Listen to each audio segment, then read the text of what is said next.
শুরু হতে চলেছে দুর্গোৎসব।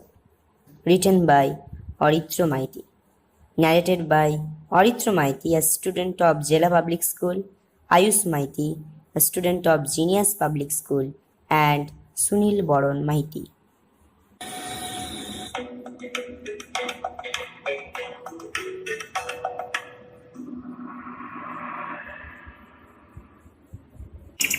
প্রশান্ত, দেখেছিস 10 বছর আগে যে বোম ব্লাস্টটা হলো তার ফয়সলা বেরিয়েছে? কিরকম বলতো? ঠাকুরের ভিতর বোম রেখেছিল? আমি তো জাস্ট ভাবতেই পারিনি। খুবই দুঃখজনক। কারিগরকে তো আজ ফাঁসি দিল। এমন শ্যামপ্রসাদ তো খুবই গুণী ব্যক্তি ছিলেন, এমন কি করে করলেন? সত্যি মানুষের রূপ বোঝা কষ্টকর। অনাদি বলল, চেষ্টা আমাদের মতো অফিসার পেলে খতিয়ে দেখতাম একবার। ব্যাপারটাও নিশ্চয়ই কিছু কিছু মাস্টার মাইন্ড প্ল্যান ছিল, না হলে মুম্বাই ঠাকুরের অর্ডার এখনই পড়েছিল কেন? ভবতোষ গম্ভীরভাবে বলল এবং একটু ভাবনায় মগ্ন হলো। আমরা সবাই সিবিআই ডিপার্টমেন্টে কাজ করি। আমি বললাম, লে, শ্যামপ্রসাদের গ্রাম এই পুজোর ছুটিতে ঘুরে আসি, একটু ঘোরাও হবে আর ব্যাপারটা গ্রামবাসীর কাছে ডিটেলসে জানাও হবে। প্রশান্ত রাজি হলেও সবাই হলো না, কারণ সবারই কোথাও না কোথাও পিকনিক স্পট আগে থেকেই চুজ করা ছিল। প্রশান্ত প্রস্তাব দিল, এই তো সবে জুন মাস, গ্রামে তো নিশ্চয়ই ঠাকুর গোড়াও হয়। তা না হলে আমরা 1 মাস ছুটি নিয়েই যাই, ঠাকুর গোড়াটাও ক্যামেরা বন্দি করতে পারবো। মন্দ বলেনি প্রশান্ত, গেলে হয়। সত্যি অনেকদিন ভালোভাবে কোথাও ঘোরা হয়নি। না, ঘোরা বলা ভুল, সত্যি ডিসকভার করা হয়নি, মানে ডিসকভার করার মতো কোথাও ঘোরা হয়নি। উদ্যোগ যখন একবার তুলেইছি তো একবার ভালোভাবে না ডিসকভার করে নিতে হবে। সেপ্টেম্বরে এমনিতেই ডিউটি নেই, 1 মাস আগে মানে অগাস্টের ফার্স্ট উইকের দিকে বেরোবো। এর আগে যেতে পারলে ভালো হতো, কিন্তু তাহলে আমাদের অফিস থেকে বিদায় করে দেবে। Part 1 end, part 2 start. আলোচনার পর ব্যাপারটা মাথায় থাকলেও ডরম্যান্ট আগ্নেয়গিরির মতো ইনঅ্যাক্টিভ থাকে। তা মাঝে মাঝে মাথা চাড়া দিতে থাকে বটে। জুন জুলাই মাসে যা কাজের চাপ, ঘোরার ব্যাপারটা ডরম্যান্ট হবে না তো কি? তার উপর বাইরে যা গরম, তার মাঝে মাঝে বৃষ্টি হয়, তা অবশ্যই সবার কমফোর্টের পারদের লেভেল একটু বাড়ায়, কিন্তু তার কতদিন? বৃষ্টি হতে হতে এমন একটা হয়ে যায় যেন মনে হয় গরমের সঙ্গে বৃষ্টির কম্পিটিশন চলছে। বৃষ্টি থামলে আবার গরম। অতএব কাজের চাপের মধ্যে ওয়েদারও যেন থ্রেট দিতে চলেছে আমাদের। এরই মধ্যে আমাদের দেশকে থ্রেট দেওয়ার মতো লোকদের লম্বা লিস্ট ধরিয়েছে আমাদের ডিপার্টমেন্ট। তাদের ডিটেল স্টাডি করতে করতে দিনরাত যেন এক হয়ে যাচ্ছে। কিন্তু যাই হোক, 1-2 মাস না ছুটি নিয়ে কাজ করেছি। এবার পালা ভ্রমণের, প্ল্যানিং এর আলোচনা। প্রসাদ অন্যান্য গুরুতর ঘটনা যেমন নোট করে রাখে, তেমনই রিল্যাক্স টপিকগুলো বেশ ওর মাথায় অ্যাক্টিভ থাকে। আমার মতো ডরম্যান্ট হয়ে যায় না। ঠিক 26শে জুলাই প্রশান্ত আমাকে রাত্রি 11টার সময় ফোন করেছে। কেন ফোন করেছে তা তো ভালোভাবে বুঝতে পেরেও একটু সিরিয়াস টোন করেছিলাম। প্রথমে তো বুঝতে পারিনি কেন ফোন করেছে, তাই একটু সিরিয়াসভাবেই শুরু করেছিলাম। ব্যাপারটা উত্তোলন করলে নিজে যে একটা ও বলে এক্সক্লামেশনও দেবো তাও দিতে পারলাম না, কারণ ভুলে গিয়েছি। তা মনে মনে জানলেও প্রকাশ করা যাবে না। সিম্পলি উত্তর দিলাম, বল। আমি জাস্ট 2-1 দিনের মধ্যেই ফোন করব, তুই ফোন করলি। কবে যাবি তা ঠিক করবি কবে? কালই ভিক্টোরিয়ার সামনে পাপড়ি চাট খেতে খেতে ঠিক করে নেব, আমি বললাম। জন্য একটা নোট করে রাখ না, না হলে ভুলে জল খেয়ে যাবি। ফোনে একটা নোট করে রাখ না, না হলে ভুলে জল খেয়ে যাবি। দুবার যে বলল তা খুব একটা ভুল বলিনি, ব্যাপারটা ঠিক। নোট করে রেখে দিলাম। কাল বিকেলে 5টায় আমি পৌঁছে গিয়েছিলাম। তোমরা নিশ্চয়ই ভাবছো আমি ডট টাইমে গিয়েছি, কিন্তু তা তো আমার ডিএনএতে নেই। দেখা হওয়ার কথা ছিল 4:30টায়, আমি গিয়েছি 5টায়, মানে আধ ঘন্টা লেট। প্রশান্ত আগে থেকেই আমার জন্য পাপড়ি চাট কিনে রেখেছিল। লেট হওয়া না হওয়ার কারণ না তুলে সোজা প্রসঙ্গে গেলাম। ডেট ফিক্স করা হলো 2 অগস্ট। 2টো ট্রেন ধরব শিয়ালদা স্টেশন থেকে। গ্রামটির নাম মাটিনগর, পার্শ্ববর্তী স্টেশন বটপাহাড়।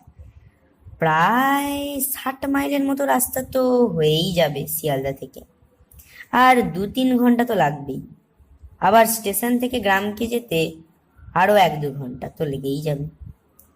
সিবিআই কাজ করাকালীন আমরা অনেক জায়গায় যাই যেখানে থাকার সেরকম বন্দোবস্ত থাকে না, তো তাঁবু টাঙিয়ে রাত কাটানোর অভ্যাস আছে। তার উপর আমার আর প্রশান্তের দুজনেরই ওয়াইল্ড লাইফ ভ্রমণে ইন্টারেস্টেড। অতএব বাড়ি বা হোটেল টাইপের কিছু না পেলে তাঁবুতে থাকতে কোনো অসুবিধা হবে না। দেখতে দেখতে চলেই এলো সেই দিনটি যার জন্য অপেক্ষা 2 বছর। ইয়েস, 2 বছর আগে কানহাতে ডিসকভারি করার মতো একটা ট্যুর করা গিয়েছিল। আজ আবার সেরকমই আমার ভ্রমণের বইয়ে একটা নতুন অধ্যায় সোনার অক্ষরে ছাপা হতে চলেছে। দিনটি চলেই এলো, 2টো ট্রেন, অথচ এখনো প্রায় 2:30 বাজে। তাও কোনো অ্যানাউন্সমেন্ট পর্যন্ত নেই। যানবাহন ব্যবস্থা এত সমস্যা যে সময়ের কোনো মাপ রাখে না এরা। 1 ঘন্টা ট্রেন লেটে ছিল, তা থাকলেও ঠিক সময়ে গিয়েছিলাম আমরা। স্টেশন থেকে অটো করে গ্রামে উপস্থিত হলাম।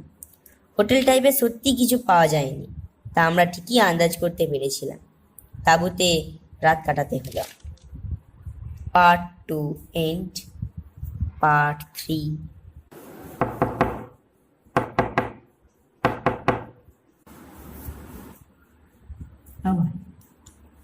কাকে চান আপনারা? আপনাদের তো ঠিক চিনতে পারলাম না তো। আসলে আমরা আমরা কলকাতার বাসিন্দা, ঠাকুর গড়ার দেখা নিয়ে খুবই ইন্টারেস্টেড। এই দুর্গা ঠাকুর গড়ার প্রসেসটা শুটিং করতে এসেছি। কে রে রবি, কার সঙ্গে তো কি বলছিস? বাদলদা, এনারা শহর থেকে আসছেন ঠাকুরগড়া দেখবে বলে।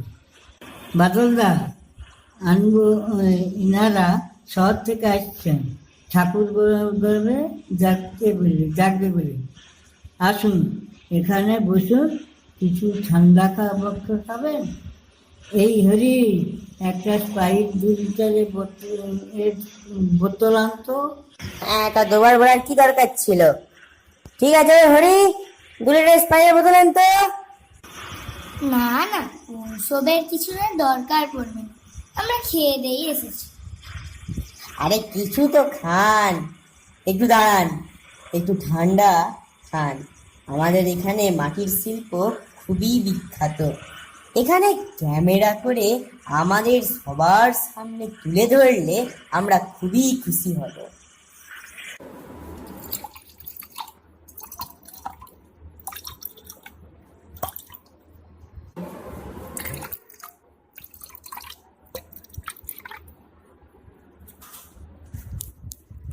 নিন খান।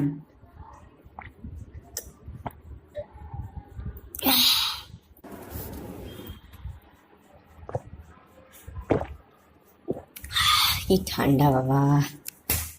বেশি ঠান্ডা মান্না খাস না, না হলে ঘরে যে আবার জ্বর কফ সর্দি কাশি সব একসঙ্গে করবি। তুই তো আর যাবি নি, আমাকেই যে ঔষধ কিনে আনতে হবে। তুই খালি বারবার এরকম বলিস না তো, একটু ঘুরতে এসেছি, মজা করবো না তো কি। আপনারা কোথায় ঠিক নিয়েছেন? এখানে? ওই তাঁবুতে আর কি।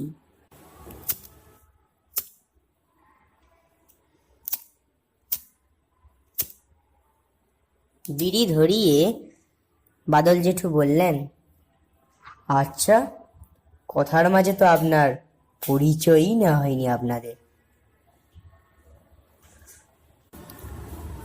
আমরা এই স্টুডিওতে কাজ করি, 1 মাস ছুটি নিয়ে এখানে বেড়াতে এসেছি। বিড়িতে একটা টান মেরে জিজ্ঞেস করেন, তা আপনারা তাঁবুতে কেন? পাশেই একটা 8 চালা বাড়ি আছে আমাদের, সেখানেই 1-2 মাস থেকে যান, আর আমাদের ওয়ার্কিং আওয়ারে এখানে শুটিং করে নেবেন, কোনো অসুবিধা নেই। আপনাকে অত্যন্ত ধন্যবাদ। আচ্ছা, আমরা আজ থেকেই শুটিং করব। বাসাতে সব জিনিসগুলো একটু রেখে আসি, তারপর ক্যামেরা সেট আপ করতে হবে। হ্যাঁ হ্যাঁ, কোনো অসুবিধা নেই। এই হরি, ওদেরকে ওই পটডাঙ্গার নোনা পুকুরের পাশে 8 চালার বাড়িটায় নিয়ে যেত।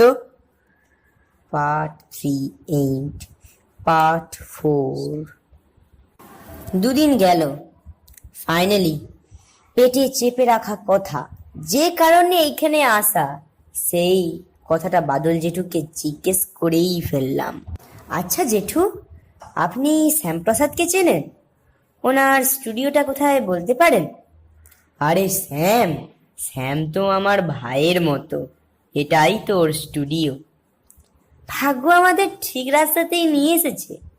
জিজ্ঞেস করলাম, আমরা তো সবাই শুনেছি ওনার কাজ খুবই শৌখিন, একটা কথায় বলা যেতে পারে ট্রেমেন্ডাস।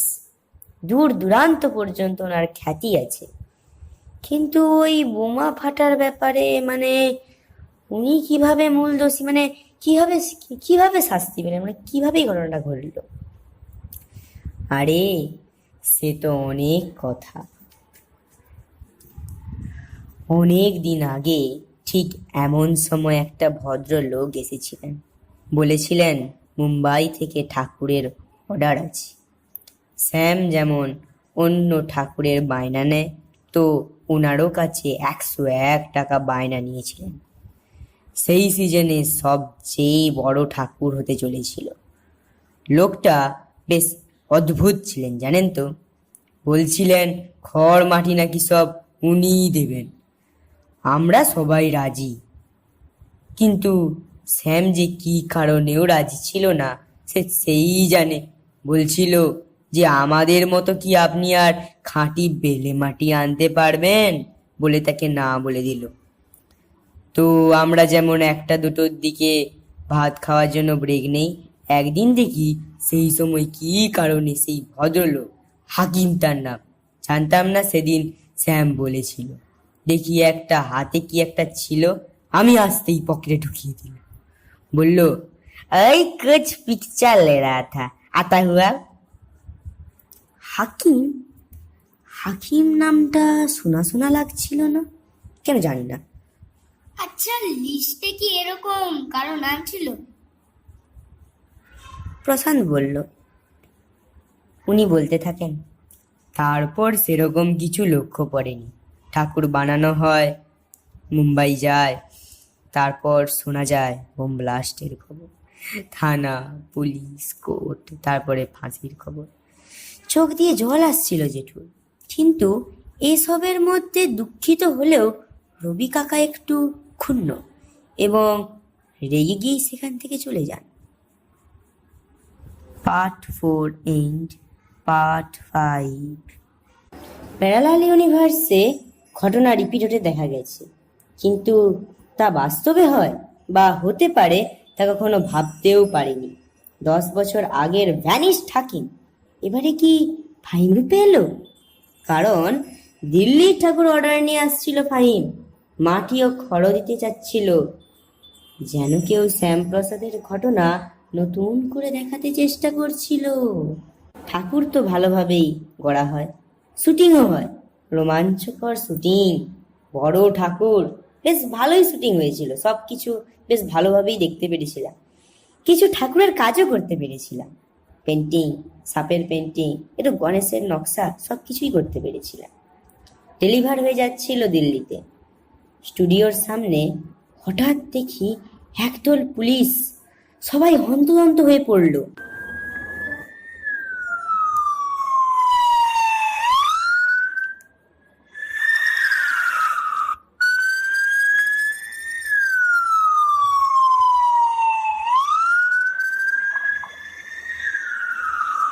দেখলাম দুটো জিপ ছট করে সাই করে স্টুডিওর সামনে এসে গেল। বাদল মুখার্জি কোথায়? ঠাকুরের ডেলিভারি ট্রাকে ঠাকুরের মধ্যে ভেজাল পাওয়া গেছে। আমিও প্রশান্ত হঠাৎ ওই পরিস্থিতিতে অন ডিউটি টার্মের মতো অ্যাক্টিভ হয়ে গেলাম। পুলিশের কাছে নিজেদের পরিচয় দিলাম নিজেদের। চেকপোস্টে ধরা পড়ে পুরো ঠাকুরে ইউরেনিয়াম মেশানো ছিল। Arrest this man. বাদল জেঠুকে টেনে টেনে নিয়ে যাচ্ছিল। যাওয়ার সময় হঠাৎ দেখি রবি কাকা 2 আঙুল দিয়ে কি একটা ক্রস চিহ্ন দেখালো, আর তারই মধ্যে তিনি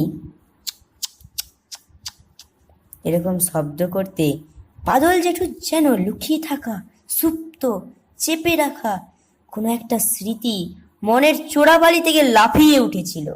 চিৎকার করে বলতে লাগলো, বিশ্বাসঘাতক, তুই আমার সাথেই ব্যবহার।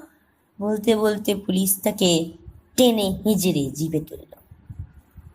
কিছু না বুঝতে পেরে সবাই তো একেবারে অবাক। কেউ কিছু না জিজ্ঞেস করলেও রবি কাকা নিজে নিজেই বলতে লাগলো, হ্যাঁ, 10 বছর আগে ঠিক এমনি বিশ্বাসঘাতকতা করেছিলেন বাদলদা। নিজের দোকান না চালাতে পারে এখানে কাজ করতে এসেছিলেন, আর সামদার নাম খ্যাতি চারিদিকে ছড়িয়ে পড়ে, তা তুমি সহ্য করতে পারোনি, তাই ইউরেনিয়াম জোগাড় করে তাই মিশিয়েছিলে, আর সাজা পেল নিরপরাধ সামদা। আপন মনে বলতে বলতে কেঁদে ফেললেন তিনি। ইউরেনিয়াম মানে যা দিয়ে বোম বানানো হয়, তাই মিশিয়েছিল, তাই নাকি? দেখতে হবে তো একবার। কন্টিনিউ করলেন, পুলিশবাবু আমাকেও ধরে নিয়ে যান, আমিও অপরাধী। অপরাধের বদলাতে ফাঁসির খবর শুনে আমিও অপরাধ করে ফেললাম। অ্যারেস্ট করে নিয়েও ধরার দ্বিধা বোধ হচ্ছিল আমাদের, কিন্তু কি করব, তা তো আমাদের ডিউটি। একজনের জন্য, একজন অপরাধীর জন্য 2 জন নিরপরাধের ফাঁসি হলো। মহালয়ার উত্তেজনায়, দুর্গা এলোই স্বরে, ঢাকের আওয়াজে দুর্গোৎসবের সূচনায় বিধবা হয়েছিল এবং হলো 2 নিরপরাধের স্ত্রী।